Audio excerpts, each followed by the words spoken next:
አንቺ ደግሞ ምን ትይኝ? ምንም አልልሽም፣ ግን ብዙ ጊዜ ነግሬሽ ነበር። አስቻለ አያዋጣሽም ይቅርብሽ ብዬሽ ነበር። አንቺ ግን አልሰማማልሽ። ብትሰሚ ይሻልሽ ነበር። የማይሆን ውሳኔ ነው የወሰንሽው። ልክ ነሽ። ብዙ ውሳኔዎችን የወሰንኩት ወንድምሽን ማመኔ ግን ለዚህ ዳርገኛል ብዬ አልጠበቅኩም ነበር። እኔ ግን ጠብቄያለሁ። ቀድሜም ነግሬሽ ነበር። መስሚያሽ ተደፈነ እንጂ አስቻለው አስመሳይ ወንድ ነው። የሚታመን ሰው አይደለም።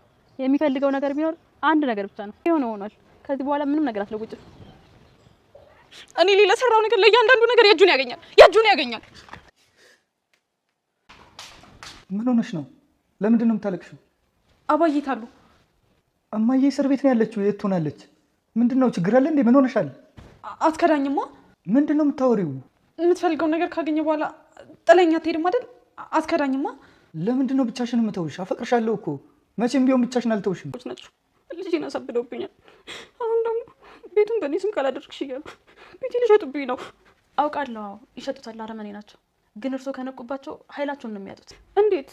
በመተት ተብትበው ነው እዚህ ቤት ውስጥ ያስቀመጡት። እርስዎ ደግሞ ደፈር ብለው የተደረገቦትን ለፖሊስ ከተናገሩ ሁሉም ነገር ይስተካከላል። ለፖሊስ ከተናገርኩኝ ልጄን ይገሉብኛል። ያለበት ሁኔታ እኮ ከሞት የማይሻል ነው። አሳብደውታል። ቆይ አንቺ ራስሽን አደጋ ላይ ጥለሽ ለምንድን ነው የምትረጂ? እስከ ዛሬ የምጸጽቱኝ ብዙ ወንጀሎችን ሰርቻለሁ። አሁን የንስሐ ጊዜ ነው። ማርዬ ኖርም እንደሆነ ያውቃሉ። እርሱ አሁን እያደረጉት ያለው ነገር ነው። እባክዎት ወይዘሮ ወርቄ ተውት። የማይሆን ነገር ነው እያወሩ ያሉት። ምን ነው ኖር የሆነው እንዴ? ችጋራም ነህ ብር አስፈልገኝም ነው የምትለው? እባክዎት የማይሆን ትሰሚኛለሽ? አንቺ አሮጊት፣ እዚህ ወረቀት ላይ የማትፈርሚ ከሆነ መጨረሻሽ አያምርም። አንቺም ያበደው ልጅሽም ትሞታላችሁ። ልጄ እንዲሞት አልፈልግም። እንዲሞት የማትፈልጊ ከሆነ የምልሽን ነገር ሁሉ አድርጊልኝ። ለምንድን ነው የከበደህ ግን መርማሪ? 4 ሚሊዮን ብር ልስጥህና መረጃውን አጥፋልኝ።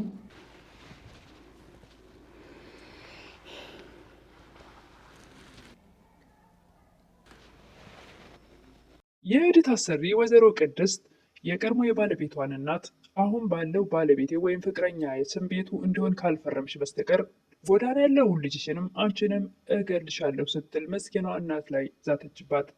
በባዶ ክፍል ዘግታ የምታሰቃያት እናት ላይ ዛተችባት። ወይዘሮ ወርቄ መርማሪውን 4 ሚሊዮን ብር ሰጠዋለሁ፣ ስለዚህ መረጃውን ወንጀል የሰራውበትን መረጃም አጥፋ፣ እንደገና ደግሞ ከዚህ ስራ አስወጣኝ በማለት መርማሪው ግራ እስኪጋባ እውነት እርስዎ አሁን አሳልፈው አይሰጡኝም፣ ብሩ ተቀብዬ ወንጀሎትን ባጠፋለሁት፣ እንደገና ከዚህ እስር ብፈታዎት መልሰው እኔን ለማሳሰር እርስዎ አይነሱም፣ እንዴት አምነውታለው ሲል መልስ መለሰ። በስተመጨረሻም 4 ሚሊዮን የሚለው ብር ግራ አጋባው። አንገቱንም ደፋ። እምቢም እሺም ለማለት ግራ ተጋባ። ሰላም ጤና ይስጥልኝ ውድና የተከበራችሁ በመላው ዓለም ያላችሁ ኢትዮጵያና የተወደዳችሁን እግዚአብሔር ይመስገን ደህና ነኝ። የእናት ግፍ ድራማ ክፍል 60 አብረን እናያለን። የባለፈው ክፍል ፀሐይ ከወይዘሮ ወርቄ ልጅ ጋር ተጋብታ ለመኖር በደስታ እንግዲህ እንደዛ ስዋረድበት ዝቅ ተደርጌ ስታይበት በነበረው ቤት ባለትዳር ሁኜ ቅብርር ብዬ ልኖር ነው እያለች ስትደሰት ተደስታ ሳትጨርስ እንግዲህ ውሻ አድርጎ ሲያባርራት የፈልገውን ካደረገ በኋላ የሴትነት ክብሯ ከተጠቀመ በኋላ አስወጥቶ ሲጥላት ነበር ያየ ነው። ነገር ግን ወይዘሮ ፀሐይ ወይ ደግሞ ወይዘሪት ለካስ በህልሟ ነው እንደዛ ሁላችንንም ያልሆነ ቃላቶች ስንናገር የነበረው ብንን ስትል ህልም ሆኖ አየ ነው ማለት ነው። እንግዲህ ቀጣዩ ክፍል ይህን ይመስላል።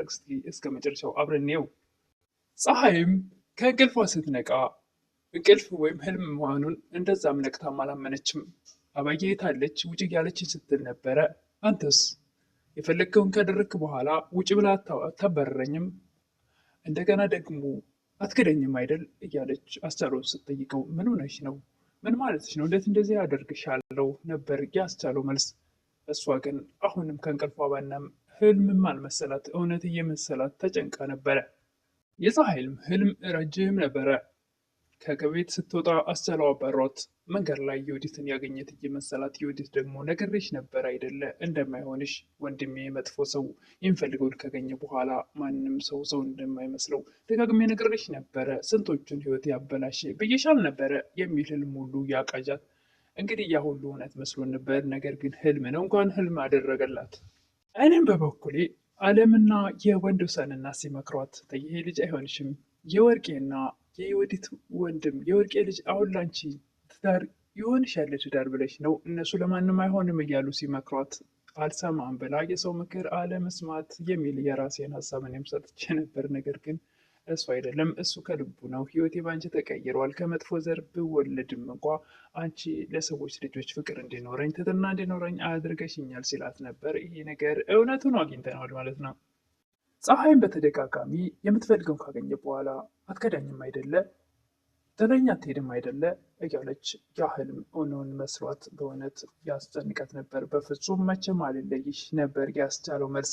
ፀሐይም እንግዲህ ህልምም እውንም ቢሆንባት በጊዜው ተጨንቃም ቢሆን ግን ነገሩ እየቆየች ስትረጋጋ ተደስታለች ማለት ነው፣ ህልም መሆኑን ስታቅ። የወዲትም እዛው አሰሪዋ ቤት ሆና ያችን ምስኪን እናት በር ከፍታ ሾለክ እያለች ስታይ ነይ እባክሽ ማንም የለም ነይ እዚህ ወጣ ብለሽ የንፈስብሽ ስትላት ግን ለምንድን ነው ራስሽን መስዋዕት አድርገሽ እኔን የምታግዥኝ ትል ነበረ። እኔ ብዙ ወንጀሎች ሰርቻለሁ እና አሁን የኔ የንስሐ ጊዜ ነው። ስለዚህ አሁን ደግሞ መልካም ነገር ማድረግ እፈልጋለሁ። ክፉ ነገሮች በሰዎች ላይ አድርጌ የተጠቀምኩት አንድ ነገር የለም ነበር የወዲት መልስ።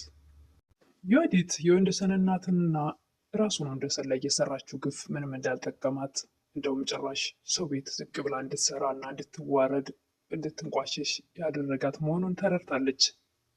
ወይዘሮ ወርቄም መርማሪው እንግዲህ በገንዘብ እንዲፈታቸውና ወንጀሉን የሰሩትን ወንጀል ወይም ደግሞ ያን ቪዲዮ እንዲያጠፋላቸው አንተ ሰውዬ ይሄ የለበስከው ጃኬት አብሮህ ነው የተፈጠረው?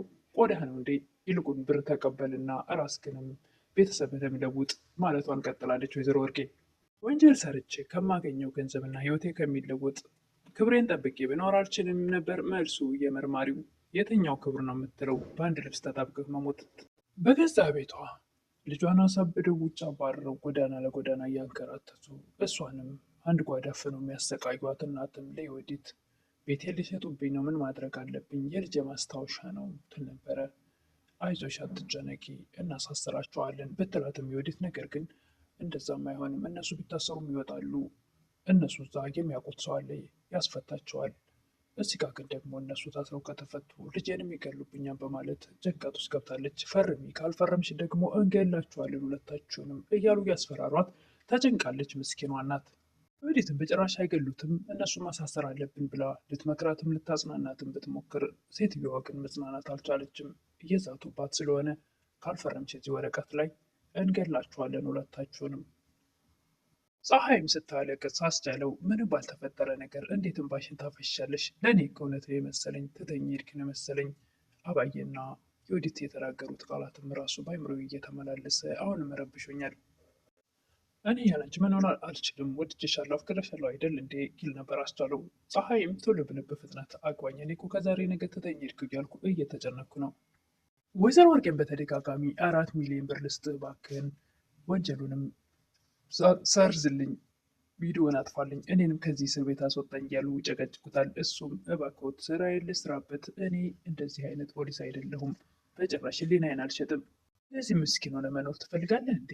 በአንድ ልብስ ተጣብቀህ እያሉ ብዙ ቃላቶች እየተናገሩ ኧረ እባክዎትን የማይሆን ነገር እንድሰራ ያድርጉኝ፣ የማይሆን ቃላት እየተናገሩ እባክህን ይልቁንስ 4 ሚሊዮን ብርን ተቀብለህ ህይወትህን ለውጥ። ይሄ እኮ የዜግነት ግዴታዬን ነው የተወጣሁት። ምክንያቱስ ለምስኪን ለድሃ ፖሊስ ገንዘብ ሰጥቶ ህይወትን እንዲለወጥ ማድረግ ይሄ ግዴታ ነው የዜግነት እያለች ወይዘሮ ወርቄ መርማሪውን ግራ ታጋባለች። መርማሪውም ጭቅጭቅ ሲበዛበት የምፈልገውን ያክል ገንዘብ ይሰጡኛል፣ አዎ ብቻ መረጃውን አጥፋልኝ፣ እኔ ደግሞ አስደስታለሁ ይሉ ነበር ወይዘሮ ወርቄ። እንዴት ላምነው ትችላለሁ? እንዴት አምነውታለሁ ሲላቸውም እንዴት አታምነኝ የሚሉ ነበረ። ከውሸት የበለጠ ወንጀል ሰርተው አይደል የታሰሩት? እንዴት ልመኖት? ወንጀለኛ አይደለሁም፣ ወንጀለኛዋ የወዲት ናት። ምስኪኗ እናትም የወዲትን ራስሽን አደጋ ላይ ጥለሽ ለምንድን ነው እኔን የምትረጂኝ ትላት ነበረ። የወዲትም አሁን እኔ ብዙ ወንጀሎችን ስሰራ ስለቆየሁ እስከዛሬ የምጸጸትበት ወንጀል ስለሆነ አሁን ደግሞ የንስሐ ጊዜ ነው። ስለዚህ ካሁን በኋላ ያ ነገር እንደማይጠቅመኝና መልካም ነገር እንድሰራ ቀሪ ዘመኔን እፈልጋለሁ ትላት ነበር። ይህን ነገር ሲነጋገሩ የወዲት አሰሪ ቅድስት ትመጣለች። የወዲት አሰሪ ቅድስትም ለምን እዚህ ወጣች ብላ ሴትዮዋ ላይ ስትጮህ ኧረ እርሳቸው አይደሉም እኔ ቡና ላፍላለሁት ብያቸው ነው ስትል አሰሪዋ ቅድስትም ትጮህ ነበረ። እንዴት እዚህ ወጣች? ለምን እዛው ታፍና ትሙት አይነት ነገር ቡና ነው ቡና ሳይምርሽ ይቀራል በማለት ወረቀት አምጥታ ፈርሚ እዚህ ላይ ካልፈረምሽ ጎዳና ላይ ያለው ልጅሽም ራስሽን ትሞታላችሁ፣ እገላችኋለሁ፣ አሁን ባለው ባሌ ስም መሆን አለበት የወዲትም ለምንድን ነው በራስሽ የማታደርጊው የሚል ሀሳብ ታመጣለች። እንደሱም አይሆንም፣ ይህንን ካወቀ ይገለኛል፣ በስሙ እንዲሆን ነው የሚፈልገው። ሁሉ ነገር ማወቅ አለበት እንዴ? በስምሽ አድርጊው፣ ከዛ አትንገሪው ትል ነበር የወዲት። ምስኪኗ እናትም የልጅ ማስታወሻ ነው በጭራሽ አልፈርምም ብትልም ነገሩ እያስገደዷት ከቀን ወደ ቀን እንገላችኋለን እያሉ እያስፈራሩ እየዛቱባት ተጨንቃለች። በስተመጨረሻም ወይዘሮ ወርቄ ለምንድን ነው ግን የከበደ መርማሪ 4 ሚሊዮን ብር ስጥህና መረጃውን አጥፋልኝ እያለች ወይዘሮ ወርቄ ቪዲዮ ያለቀው እዚህ ላይ ነው። እሱም መናገር ግራ ገብቶት አንገቱን ደፍቶ ራሱን ፀጉሩን ሳይሳች ቪዲዮ እዚህ ላይ ያልቋል።